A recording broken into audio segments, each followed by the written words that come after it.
और इस वक्त की बड़ी खबर, मणिपुर में दंगाइयों को देखते ही गोली मारने के आदेश दे दिए गए हैं। आर्टिकल 355 लागू कर दिया गया है। सुलगते मणिपुर को शांत करने की कोशिश है। तो सुलगते मणिपुर को शांत कराने की कोशिश के बीच केंद्र मिलिट्री और पैरामिलिट्री फोर्स की कई कंपनियों को केंद्र सरकार की तरफ से मैदान में उतार दिया गया है। आदिवासियों और गैर आदिवासियों के बीच भड़के दंगे को काबू में करने के लिए 8 जिलों में सेना का फ्लैग मार्च इस वक्त जारी है। गृह मंत्री अमित शाह हॉटलाइन पर इंफाल में ऑफिसर्स को निर्देश दे रहे हैं। अब तक की हिंसा में कई लोगों की जान चली गई है, सैकड़ों जख्मी हुए हैं। उपद्रवियों ने कई घरों और गाड़ियों को फूंक दिया है। लोग घर बार छोड़कर भाग रहे हैं। चारों तरफ तस्वीरें आप देख रहे हैं, अफरा तफरी का माहौल है, हाहाकार मचा हुआ है। देखिए किस तरह से गाड़ियों तक में आग लगा दी गई है। इसी पर पेश है हमारी रिपोर्ट।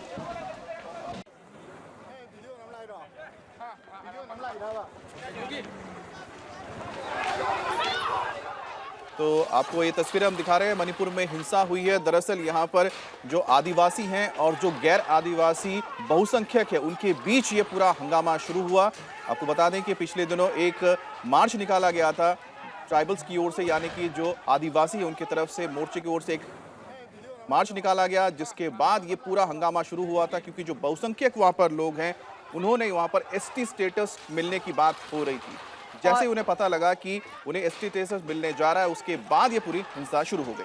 8 जिलों तक ये हिंसा फैली है और हिंसा से जुड़ी एक एक तस्वीर हम आपको दिखा रहे हैं। केंद्र सरकार ने अब यहाँ पर मोर्चा संभाल लिया है। दंगाग्रस्त 8 जिलों में कर्फ्यू लगा हुआ है और देखिए किस तरह से फ्लैग मार्च भी किया गया।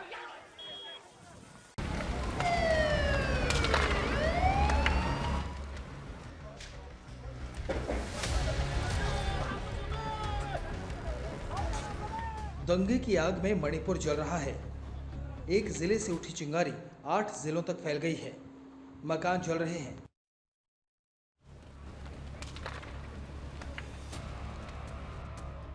दुकानें जल रही हैं।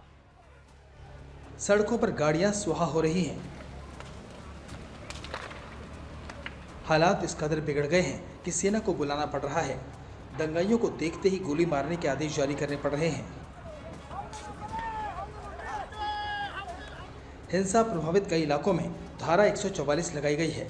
अगले 5 दिनों तक इंटरनेट सेवा बंद कर दी गई है, तो कुछ इलाकों में कर्फ्यू भी लगाया गया है।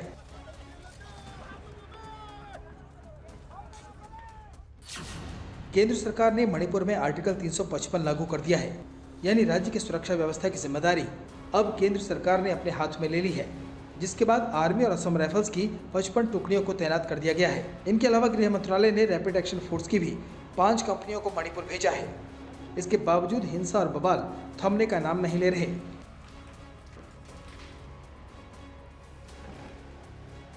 हिंसा के डर से लोग घरों को छोड़कर भाग रहे हैं। करीब 10,000 लोगों को राहत कैंपों में शिफ्ट किया गया है। दिल्ली से गृह मंत्री अमित शाह लगातार हालात पर नजर बनाए हुए हैं। मुख्यमंत्री और राज्यपाल लोगों से शांति की अपील कर रहे हैं, लेकिन हालात नाजुक बने हुए हैं। उपद्रवी बेकाबू हैं और मणिपुर सुलग रहा है। Manipur is a state in which we have all coexisted for centuries. We should not allow the culture of communal harmony between the people living in the state to be disturbed by vested interests. In this hour, I appeal to one and all to maintain peace and harmony in your respective areas. I urge you not to believe in rumors and unverified messages. देश में कल एवं आज की हिंसक घटनाओं से मुझे बहुत दुख हुआ है और दुखी हूँ। सभी मणिपुर प्रदेशवासियों को से आग्रह करती हूँ कि वे अपनी परंपरा के अनुरूप शांति, स्नेह, भाईचारा एवं सद्भाव बनाए रखें। किसी भी प्रकार की हिंसा, आगजनी में भाग न ले, अफवाहों पर ध्यान न दें। अपनी समस्या और विचारों को शांतिपूर्वक बैठकर आपस में विचार विमर्श कर उपयुक्त मंच सरकार के समक्ष रख सकते हैं। 2 दिन पहले all India tribal student union ने ट्राइबल सॉलिडेरिटी मार्च निकाला था। इस दौरान आदिवासी और गैर आदिवासी समुदायों में झड़प हो गई। गैर आदिवासी गुट ने एक आदिवासी विधायक पर हमला कर दिया, जिसके बाद हिंसा भड़क उठी। भीड़ को काबू में करने के लिए पुलिस ने कई राउंड आंसू गैस के गोले दागे, लेकिन हालात नहीं संभले और देखते ही देखते दंगे की आग एक के बाद एक कई जिलों में फैल गई। We as a Manipuri should be harmonically as it was in the during the king's time. We were all harmonically and culturally we are living together. So today I also would like to appeal all the communities of the Manipur to remain peacefully and try to help the government, help the society to bring the normalcy and to live harmonically and respecting each other. So that will be the best solution. And crisis like violence, we cannot solve any issue. अब आपको बताते हैं कि मणिपुर में आखिर आदिवासी और गैर आदिवासियों के बीच नफरत की वजह क्या है। दरअसल आदिवासी समुदाय अपनी रैली में उस मांग का विरोध कर रहा है जिसमें डिमांड की जा रही थी कि गैर आदिवासी मैतेई समुदाय को शेड्यूल ट्राइब का दर्जा दिया जाए। मणिपुर में 53% से ज़्यादा मैतेई आबादी है जो 10 साल से एसटी स्टेटस की मांग कर रही है।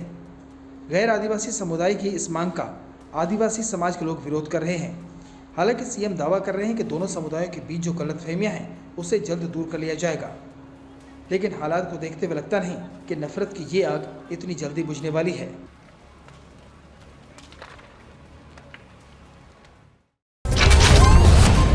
जुर्म कितना भी संगीन क्यों ना हो, अपराधी कितना भी शातिर क्यों ना हो,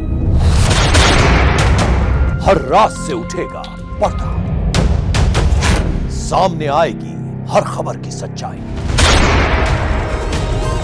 इंडिया टीवी क्राइम अलर्ट पर क्राइम की खबरों से अपडेटेड रहने के लिए India TV crime alert channel YouTube पर सब्सक्राइब करें, बेल आइकन दबाना न भूलें। सावधान रहें, सुरक्षित रहें, देखते रहें। India TV crime alert.